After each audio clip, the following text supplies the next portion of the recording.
राधे कृष्ण। जय श्री कृष्ण। आप सभी भक्तजनों को फाल्गुन मास की विजया एकादशी की ढेर सारी शुभकामनाएं। यथा नामे तथा गुणे, जिस प्रकार इस एकादशी का नाम है वैसा गुण है। आप सभी भक्तों के मन मस्तिष्क में इस पवित्र पावन पर्व की बड़ी ही अभिलाषा रहती है कि कब आवे यह पर्व एकादशी, जो कि भगवान श्री हरि नारायण विष्णु को प्रसन्न करने का एक पर्व के स्वरूप में भक्तजन मनाते हैं। एकादशी, इससे एकादशी के व्रत को करने से भक्त भगवान श्री हरि नारायण विष्णु की कृपा प्राप्त करते हैं और साथ ही साथ भगवान के चरणों में उनकी प्रीति सदा सर्वदा बनी रहती है। आइए बड़े ही प्रसन्न चित भाव से इस एकादशी के महत्व की कथा को सुनते हैं। धर्मराज युधिष्ठिर ने पूछा, वासुदेव, फाल्गुन के कृष्ण पक्ष में किस नाम की एकादशी होती है?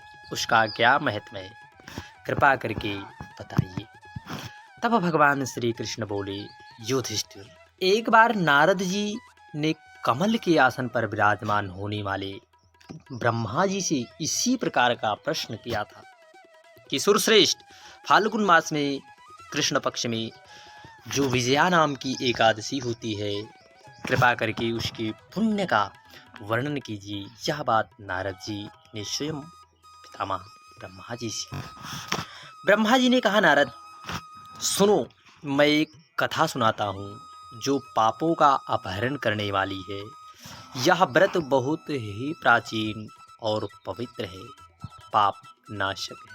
विजया नाम की एकादशी राजाओं को विजय प्रदान करती है, इसमें तनिक भी संदेह नहीं है। पूर्व काल की बात है, भगवान श्री रामचंद्र जी 14 वर्ष के लिए वनवास गए। वहाँ पंचवटी में सीता तथा लक्ष्मण जी के साथ रहे। वहाँ रहते समय रावण ने चपलतावश विजयात्मा श्री राम की तपस्विनी अर्धांगिनी माता सीता का हरण कर लिया। उस दुख से श्री राम व्याकुल हो गए। सीता जी की खोज करते हुए वे वन वन घूमने लगे। कुछ दूर जाने पर उन्हें गिद्धराज जटायु मिले, जिनकी आयु समाप्त हो चुकी थी। इसके बाद उन्होंने वन के भीतर कबंध नामक राक्षस का उद्धार किया। फिर प्रभु राम की मित्रता सुग्रीव से हुई।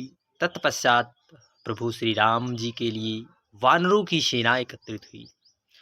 हनुमान जी ने लंका के उत्थान में जाकर सीता जी का दर्शन किया और उन्हें श्री राम जी की चिन्ह स्वरूप मुद्रिका प्रदान की। यह उन्होंने महान पुरुषार्थ का काम किया था।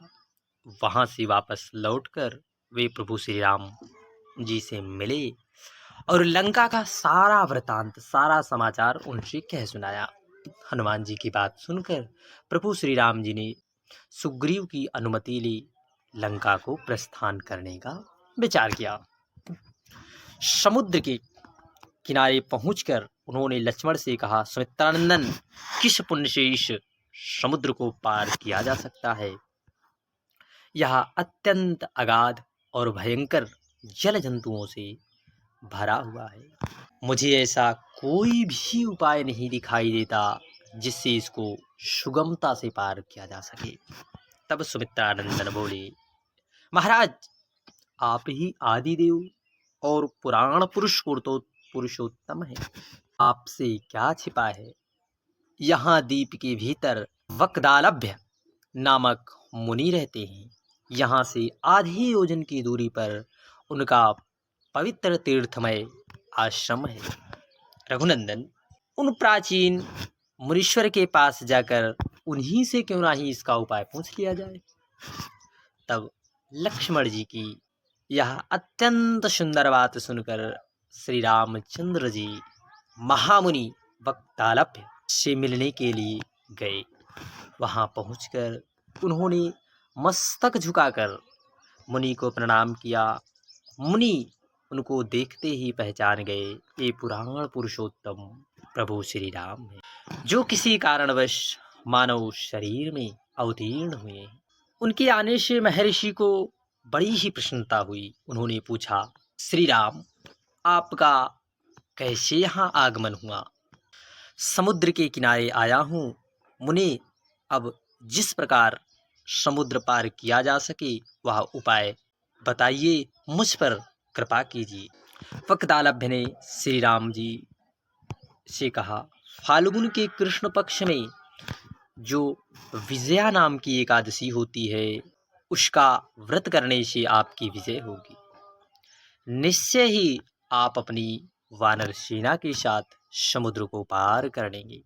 राजन, अब इस व्रत की फलदायक विधि सुनिए। दशमी का दिन आने पर एक कलश स्थापित करें। वह सोने, चांदी, तांबे अथवा मिट्टी का भी हो सकता है। उस कलश को जल से भरकर उसमें पल्लव डाल दें। उसके ऊपर भगवान नारायण के स्वर्णमय विग्रह की स्थापना करें। फिर एकादशी के दिन प्रातःकाल स्नान करें। कलश को पुनः स्थिर पूर्वक स्थापित करें। माला, चंदन, सुपारी, नारियल आदि के द्वारा विशेष रूप से उसका पूजन करें। कलश के ऊपर सप्त धान्य और जौ रखें। गंध, धूप, दीप और भांति भांति के नैवेद्य से पूजन करें। कलश के सामने बैठकर वह सारा दिन उत्तम कथा वार्ता आदि के द्वारा व्यतीत करें तथा रात्रि में भी जागरण अवश्य करें। अखंड व्रत की सिद्धि के लिए घी का दीपक जलाएं। और द्वादशी के दिन सूर्योदय होने पर इस कलश को किसी जलाशय के समीप, नदी, झरने या पोखर के तट पर ले जाकर स्थापित करें और विधिवत पूजा करके देव प्रतिमा सहित उस कलश को वेदवेत्ता ब्राह्मण के लिए दान दें। महाराज, कलश के साथ ही और भी बड़े बड़े दान देने चाहिए। श्री राम जी, आप अपने यूथपतियों के साथ इस विधि से प्रयत्नपूर्वक विजया एकादशी का व्रत कीजिए, आपकी जय होगी। ब्रह्मा जी कहते हैं, नारद, यह सुनकर श्री रामचंद्र जी ने मुनि के कथनानुसार उस समय विजया एकादशी का व्रत किया। उस व्रत के करने से श्री रामचंद्र जी ने विजय प्राप्त की। उन्होंने संग्राम में रावण को मारा, लंका पर विजय पाई और सीता माँ को प्राप्त किया। जो मनुष्य इस विधि से व्रत करेगा उन्हें इस लोक में विजय प्राप्त होगी और उनका परलोक भी अक्षय बना रहेगा। हरे कृष्ण। विजया एकादशी के महत्व की यह कथा जो कि पद्म पुराण में वर्णित है, यह कथा धर्मराज के पूछने पर भगवान श्री कृष्ण उन्हें बताते हैं और नारद जी के पूछने पर उनके पिता ब्रह्मा जी अपने पुत्र को बताते हैं। यह कथा आपको आपके जीवन में विजय प्राप्त कराएगी। काम, क्रोध, मद, लोभ आदि विकारों पर निश्चितता है कि आपको विजय अवश्य प्राप्त कराएगी। हरे कृष्ण। राधे